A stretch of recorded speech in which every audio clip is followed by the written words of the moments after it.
Nagsimula na nga po ng 45-day campaign period para sa mga kakandidato sa mga lokal na pamahalaan sa Bilang Pilipino 2025. At dahil po dyan, extra higpit na rin ang COMELEC sa mga nagkalat na tarpaulin at campaign materials ng mga kandidato. Para sa iba pang detalye, makakausap po natin ngayon sa linya ng telepono si JC Cosico. JC, good morning. Saan-saan na ba ang nakapaglinis ang COMELEC ng mga illegal na campaign materials? Ang campaign period para na sa local campaign ay nagsimula na nga na magbaklas itong COMELEC at MMDA ng mga illegal campaign materials dito nga yan sa Retail Tondo, Maynila. Kabilang nga dyan yung mga hindi gawa sa mga environment-friendly materials, pati na yung mga poster na nakakabit pa mismo sa footbridge. Bawal kasi ang mga yan ayon sa COMELEC at dapat nasa common poster area. Pwede naman daw sa private property basta nakapagpaalam.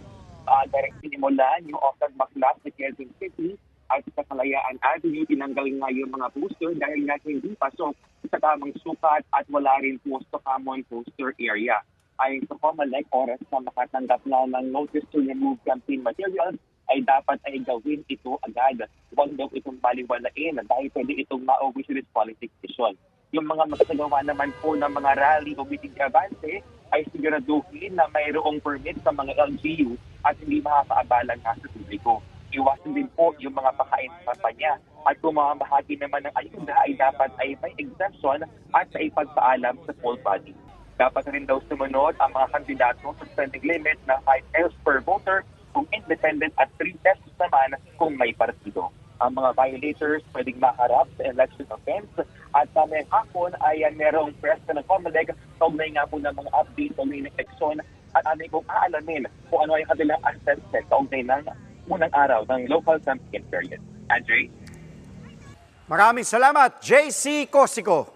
Mga kapatid, Dimples Romana po, kumpletuhin ang inyong umaga ng mga kwentong puno ng inspirasyon. Salubungin po ang bawat araw ng may ngiti at pag-asa. Kaya't mag-subscribe na po at mag-follow na sa aming social media pages ng News 5.